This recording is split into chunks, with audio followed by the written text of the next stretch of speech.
Vamos a pensar durante un minuto qué nos tendrá, qué futuro deparará a las bibliotecas de aquí a 6 años, que es el 2020. Vamos a pensarlo durante un minuto. ¿Estáis pensándolo? Pensar qué pasará en el 2020 en nuestras bibliotecas. ¿Lo tenéis ya en la mente? ¿Lo habéis pensado? ¿Os viene a la cabeza una imagen futurista de las bibliotecas? Por favor, levantad la mano las personas que crean que vamos a tener unas bibliotecas del futuro. Levantadla, más arriba. Muy bien, unos cuantos, yo creo que 10 como mucho. O quizás os venga a la mente esta imagen, la liquidación de las bibliotecas en el 2020. Levantad la mano los que penséis que va a pasar esto. Entre esas dos, sí. Sea cual sea la imagen que nos ha venido a la mente, ya sea positiva o negativa, positiva, pensar en un futuro de unas bibliotecas robotizadas o quizás la liquidación de las bibliotecas, es la imagen que tenemos nosotros. Pero no tenemos que quedarnos solo con lo primero que nos viene a la cabeza, sino con lo que nos gustaría que ocurriese en nuestras bibliotecas. Y siempre hay que tratar de ser positivos. Ya veo que vosotros sois positivos, que preferís ver unas bibliotecas futuristas antes que la liquidación de las bibliotecas, que es el otro ejemplo que os había puesto. Bien, y ahí es donde entráis en juego vosotros, los profesionales de la información, los profesionales de las bibliotecas, que vais a ser los que vais a dirigir ese cambio para que en las bibliotecas se adapten a las necesidades de la sociedad. Vosotros. Y sí podéis hacerlo. No hay que poner excusas. Vosotros sois los que tenéis que dirigir ese cambio. Ya sabéis, siempre hay que tratar de pensar en positivo para nuestras bibliotecas. Otra cosa que hay que hacer es grabarnos a fuego que el cambio en nuestras bibliotecas es una nueva oportunidad que tenemos para adaptarnos a la sociedad y ser referentes para ellos. Ya sé que la situación no es la mejor que podríamos tener ahora mismo. Os hablo de recortes. Desde el 2009, los presupuestos generales del Estado del 2015, comparados con los del 2009, son un 60% menos para las bibliotecas. 60% menos. Esto hay que contar que hay recorte de personal, recorte de actividades, de servicios, no se pueden comprar libros y a todo esto, además, hay que sumarle el canon interpuesto por la Unión Europea sobre el préstamo de títulos con derechos de autor. Pues no es la mejor situación que podíamos tener en las bibliotecas ahora mismo. Digamos que es una situación asfixiante. Pero es la situación que nos ha tocado vivir. No nos queda otra. Y tendremos que hacerlo por nuestros usuarios. Nuestros usuarios se merecen unas bibliotecas dignas, de primera, que sean de élite. Esas bibliotecas para que sean recursos del conocimiento y del ocio para ellos. Sin más, después de esta breve introducción, me voy a presentar, que no lo he hecho. Soy Julián Marquina, trabajo de Community Manager en Vara Servicio de Teledocumentación, que seguro que alguno conoceréis por el Asisnet. Y voy a presentar a los que son los verdaderos protagonistas de esta mesa, que son Lorena Gómez, bibliotecaria de la Universidad de Santiago de Compostela, Cristina Novoa, que es asesora técnica de bibliotecas escolares en la Consellería de Educación de la Xunta de Galicia, y Honorio Penades, que es bibliotecario de la Universidad Carlos III de Madrid. Y ahora os preguntaréis, ¿qué tienen en común todos ellos, además de su trabajo en las bibliotecas? Pues que han sido autores, han participado, junto con otras 12 personas coordinadas por José Pablo Gallo, han participado en la elaboración del informe Prospectiva 2020, las 10 áreas que más van a cambiar en nuestras bibliotecas en los próximos años. ¿Y cuál es el objetivo de dicho informe? Por si acaso no lo habéis echado un vistazo. ¿Habéis echado un vistazo al informe este? No os preocupéis que os lo vamos a contar todo. Pues su objetivo es analizar y estudiar el futuro de las bibliotecas españolas. Pero trata de marcar el camino con sus amenazas y oportunidades. No tratan de ser unas predicciones que deben de cumplirse sí o sí de aquí al 2020, ¿vale? Y que vamos a ver a continuación, dicho informe. Así que, si los tiempos no me fallan, creo que he tardado menos de 10 minutos. Doy paso a Lorena Gómez con los primeros puntos del informe. Muchas gracias. Buenos días. A mí me toca romper el hielo, no sé por qué, pero se empieza a convertir en una costumbre en casi todas las presentaciones y realmente es difícil, después de haber asistido a una declaración de amor tan intensa a los libros y a la lectura como fue la conferencia de Óscar López, que nos dejó a todos bastante emocionados y conmocionados también, de haber asistido a esa breve representación teatral, pero que nos hizo sonreír tantísimo. Y abro un pequeño paréntesis y qué lástima, porque cuando subíamos aquí por las escaleras y tal, nos habría gustado pues encontrarnos con aquella silla en la que se había quedado aquella camiseta tan propia de las bibliotecas no son un gasto, son una inversión. Y nos habría encantado tenerla aquí porque es algo que nos gustaría tener. Y esto es un breve paréntesis que hago yo, que lo cierro, y ahora vamos un poco con la perspectiva del informe, que es lo que os venimos a contar.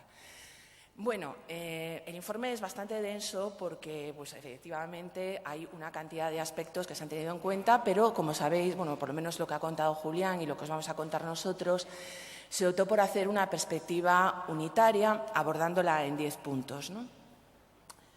Entonces, bueno, a mí que me tocan los 4 primeros, que pisan un poco, que también digamos que tocan o rozan lo que posteriormente desarrollarán mis compañeros y que además animo desde ahora, de verdad, que cualquier cuestión que quede la incorporemos, Julián, posteriormente al debate, etcétera, porque creo que vamos a nombrar las cosas a lo mejor muy de pasada porque estamos bastante restringidos por el tiempo y bueno, esto puede dar lugar a que comentemos cada uno desde su propia experiencia, desde sus propias inquietudes, sus dudas, lo que queramos, ¿vale? Entonces, bueno, vamos a ir poco a poco.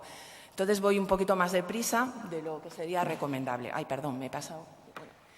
La tendencia número 1, como veis aquí, hemos puesto que la gestión de las bibliotecas deberá flexibilizarse y sus actuaciones deberán integrarse más en las finalidades de las instituciones a las que sirven. Bueno, este concepto, que parece verdaderamente amplio y que en un principio bastante obvio, es un marco que no debemos de dejar de tener en cuenta porque la gestión se va a resumir, a nuestro juicio, en varios aspectos, pero 2 fundamentales.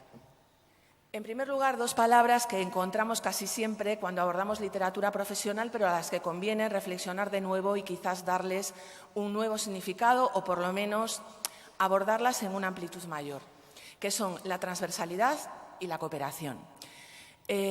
Todos venimos de entornos que estamos aquí, venimos de entornos bibliotecarios muy diferentes, insisto, con necesidades muy diferentes, con planteamientos muy diferentes, pero todos participamos de una necesidad común, obviamente, que es la de dar un servicio bibliotecario en las mejores condiciones posibles.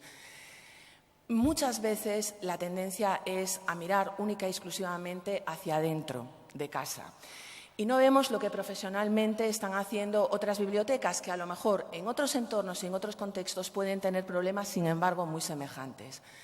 Entonces, a mí esto de la transversalidad y la cooperación como 2 palabras clave, a mí me gusta ponerlas en contexto también con otros conceptos que me parecen importantísimos también. Uno es el concepto de resiliencia, que es un concepto que se ha adaptado de otros entornos ahora al mundo bibliotecario, y, por otro lado, la herramienta fundamental, que es la gestión del cambio. ¿Cómo vamos a gestionar el cambio? Cuando hablamos de futuro, dicen, bueno, ¿qué nos van a contar? Perspectiva bibliotecaria, tendrán una bola de cristal, sabrán. Julián nos mostraba unas imágenes, algunas un tanto apocalípticas, otras, algunos de vosotros habéis dicho, bueno, un término medio, ¿no?, entre la disolución y otra cosa. Bien. Las bibliotecas hemos sabido adaptarnos a lo largo de los tiempos a infinidad de situaciones. Ahora estamos inmersos, Concha nos lo va a contar más adelante, en el paradigma digital. Vamos a abordar el paradigma del libro electrónico. Ya lo hemos hecho, pero bueno, vamos a hablar desde otro punto de vista. En el caso de las universitarias, se subieron bastante rápidamente a este paradigma, especialmente, por ejemplo, con la gestión de revistas electrónicas, no digamos eliminando, pero bueno, suprimiendo en gran medida o minimizando el acceso en papel. Y también hemos sabido ver otra serie de cuestiones muy importantes, como son, por ejemplo, las posibilidades los usos, el altavoz, que son las redes sociales para promocionar o para dar a conocer nuestros servicios. Bien, eso lo hemos hecho muy bien. Es decir, nos hemos puesto todos las pilas con eso y prácticamente todos, bueno, pues tenemos una presencia o conocemos la presencia de los otros en redes sociales. Lo que quizás no hayamos hecho también, esto ya en plan autocrítica y no me riñáis por esto, pero vamos, quiero decir, pensando un poco, es tanto medir el impacto de ese trabajo que estábamos haciendo como también digamos, trabajar un poco en la creación de una marca personal de nuestra propia biblioteca. Es importante ser transversales, efectivamente, mirar hacia todos los lados, pero también es importante ser nosotros mismos, no diluirnos nunca. De esto voy a hablar un poco más adelante, ¿no? Uno de los principales problemas que tenemos a ese nivel es que muchas veces hablamos que, bueno, todos trabajamos en todas las organizaciones tienen unos sistemas, los sistemas son de una determinada manera y una acaba inevitablemente pensando muchas veces en aquella viñeta de Quino que Mafalda le daba de comer a su tortuga y le decía burocracia y tropecientas viñetas después, su lechuguita. Es decir, cuando llegaba burocracia al final de la viñeta, ¿no? Sí. Por supuesto, existe una burocracia, existen unos procedimientos, pero existe también algo que yo creo que también los bibliotecarios y bibliotecarias hemos hecho siempre muy bien, que es el contacto informal y fomentarlo de alguna manera, y a partir de ahí sí que se pueden hacer cosas. Decía antes, y lo repito, el futuro siempre ha sido incierto, no porque estemos ahora en un contexto pues realmente duro y difícil, pero siempre ha sido incierto. No sabíamos la repercusión que iban a tener una serie de cuestiones que nosotros iniciamos, si iban a ser mejores o peores, simplemente las iniciamos sin miedo y eso lo sabemos hacer muy bien. Con lo cual, bueno, pues aprovechemos un poco este bagaje que tenemos y tiremos un poco hacia adelante, ¿no? Cuando yo hablaba antes de resiliencia, es decir, esa capacidad que podemos tener para subirnos, para surfear un poco esas olas procelosas, ¿no?, del mar del futuro, hay otro concepto que semánticamente, bueno, son relativamente parecidos, pero que no tienen nada que ver, que es el concepto de la resistencia.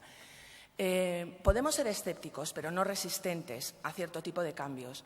Podemos mirarlos con distancia, pero tenemos que darles respuesta.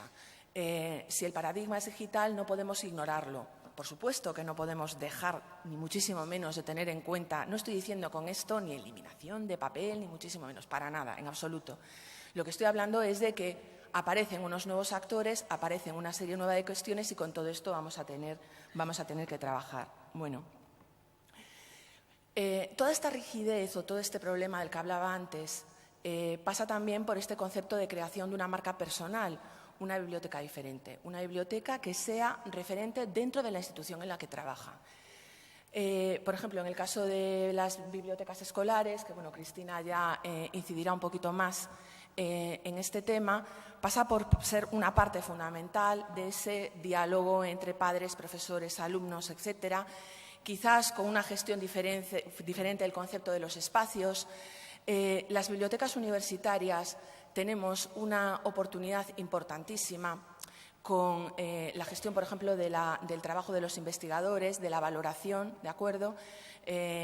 Un tema que es bastante peliagudo, que es el de las agencias de acreditación de la investigación, pero tenemos que estar ahí y dar respuesta o, por lo menos, conocer y ofrecer las posibilidades de conceptos como la de ciencia. Estamos todos creando, estamos ya inmersos en la creación de repositorios.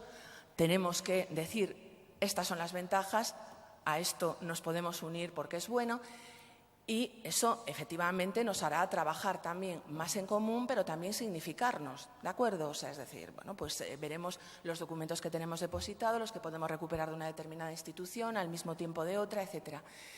¿Quién iba a decir también muchas veces que hace 15 años o así, que las bibliotecas públicas iban a tener un papel tan importante en la alfabetización informacional? Yo vengo de un entorno de, bueno, pues somos todos usuarios, los que estamos aquí también, aparte de ser bibliotecarios, usuarios muy activos de bibliotecas públicas y realmente pues es sorprendente y maravilloso la cantidad de cosas que se están haciendo para todo tipo de públicos y dando respuestas que muchas veces otras instituciones pues o no han sabido o no han podido, ¿no? Y las bibliotecas hemos estado ahí. Por tanto, yo creo que, hombre, diciéndolo así un poco de forma tal, podemos sacar pecho y decir que sabemos estar presentes en una serie de necesidades, ¿no? Voy muy rápido, ya veis. Con respecto a la tendencia 2, volvemos a retomar este concepto de cooperación. Ya decía antes, las bibliotecas hemos cooperado siempre. Y bueno, no nos ha ido mal. Cooperar no es solamente, cuando muchas veces hablamos, es que hay que cooperar porque, bueno, porque es que así ahorramos costes. Sí, efectivamente, pero cooperar no es fácil. Hay que trabajar mucho, ponerse mucho de acuerdo, tener en cuenta cantidad de cuestiones. Esa diversidad que de tipologías bibliotecarias o de necesidades distintas puede también ser un problema en algún momento. Puede haber una biblioteca que se vea minimizada. Me viene a la cabeza, por ejemplo, lo que sucedió con algo de lo que en bibliotecas universitarias con el tema de los consorcios, que puede ser que una institución se vea menos representada en la adquisición de recursos comunes, tal. Pero bueno, digamos que hemos sabido hacerlo, lo vamos a seguir haciendo, y conceptos que ahora teníamos ya muy asumidos, como era el de las redes bibliotecarias, ¿recordáis cuando estudiábamos la diferencia entre sistemas, redes, etcétera? Bueno, de las redes bibliotecarias que damos ya como por finiquitadas y por terminadas, creemos que van a volver a resurgir con muchísima fuerza, que va a haber que volver a trabajar todos en común y, sobre todo, potenciar esa idea de la marca de la casa. Decía yo que este necesario peso pasa por ser, como comentábamos, autónoma y participativa. El hecho de que una biblioteca sea una determinada tipología no la exime de participar, como comentábamos también, de otra serie de problemas que son comunes a todas, ¿no? Repetimos esta idea de fomentar el carácter único y ser complementaria. Y, finalmente, hablamos un poco de lo que son la búsqueda de socios. Cuando hablamos de la búsqueda de socios, pensamos, por ejemplo, que las bibliotecas son realmente significativas e importantes en lo que se ha llamado la cadena de valor del libro. Pero también pensando en aspectos cooperativos, que me lo he pasado un poco, pero que es interesante, esta cooperación transversal nos está dando ahora resultados muy interesantes en proyectos transnacionales, como por ejemplo es el caso de Europeana, pero que previamente tenemos aquí Hispana, yo que vengo de Galicia tenemos Galiciana también. En el ámbito, por ejemplo, de las bibliotecas especializadas, colaborar distintos sectores, como es el sector de la información médica, ha dado la Biblioteca Virtual del Sistema Sanitario Público de Andalucía, e infinidad de ejemplos más, ¿no? No han perdido su carácter, pero han sabido integrarse, porque han sabido hacer una cooperación, creemos que bastante interesante y bastante, aparte de digna, que está dando resultados. Hace poco estuve en unas jornadas en las que hubo un cierto grado de murmullos y tal, cuando se hablaba de que las bibliotecas eran socios naturales de las librerías y de las editoriales, etcétera. Creemos que sí. Hay una labor no solamente de promoción, es que hay una labor de proyectar todo lo que se está produciendo en las industrias culturales en España. Es decir, nosotros no solamente compramos libros, los damos a conocer a los autores, los ofrecemos a un público en general que a su vez se hace público lector, que a su vez recomienda, etcétera. Pues quizás intensificar esos lazos que están creados, pero que deberían de fomentarse a lo mejor por medio de otros canales, pues sería una de estas maneras de subrayar este aspecto transversal del que estamos comentando. Bueno, y llega la tendencia 3, que es, muy rápidamente, pero la que a todos nos pone ahí, el miedo en el cuerpo, etcétera. Por supuesto, el contexto es el que es, no vamos a insistir, no vamos a machacarnos más. Efectivamente, cada vez menos dinero, no solamente para compra de libros, sino para muchas otras cosas. Hablamos también de formación del personal, hablamos también de otra serie de actividades en las que las bibliotecas, como ese tercer lugar del que vamos a hablar después, tienen que significarse, por supuesto que se ven afectadas. Ante esto, soluciones. Bueno, la gestión, por supuesto, debe de ser sostenible, pero no puede ser restrictiva. Tenemos una tendencia lógica, por un lado, a pensar que si no tenemos presupuesto no podemos hacer nada. Bueno, a lo mejor no podemos hacer esto, no podemos hacer lo otro, pero vamos a poder hacer muchas más cosas. Y estamos dando pie a actividades y a proyectos que son tremendamente sostenibles y que estamos desarrollando sin ningún tipo de problema y con mucho eco por parte de la sociedad. Seguimos haciendo de todo en las públicas, las universitarias estamos haciendo también esa labor de la que yo os hablaba antes, un poco de educativa, informativa, representativa, de dar respuesta a todas esas dudas y a todos esos problemas que le puedan surgir al personal investigador y no solo al investigador. Pero claro, nos falta otra cosa, que sería que nos uniésemos todos y que pensásemos, por ejemplo, en un momento, en la vida de un usuario de biblioteca. Entonces, un usuario de biblioteca empieza siendo usuario de la biblioteca escolar. Quizás durante toda su vida sea usuario de la biblioteca pública. A lo mejor en un momento puntual de su vida es, durante los 5 o 6 años, etcétera, que sea, es usuario de una biblioteca universitaria y puede que de una especializada. ¿Por qué no aprovechamos todo eso? ¿Por qué las bibliotecas universitarias no nos acercamos a la biblioteca escolar o a la biblioteca pública para decir, pues a lo mejor tenemos estos recursos de los que quizás convenga ir hablando? Y eso no significa pisar nada que estéis haciendo vosotros, sino que significa ampliar a lo mejor miras. ¿Por qué una biblioteca pública no puede trabajar en determinados proyectos con una biblioteca universitaria o con una biblioteca escolar? Es que muchas veces esa significación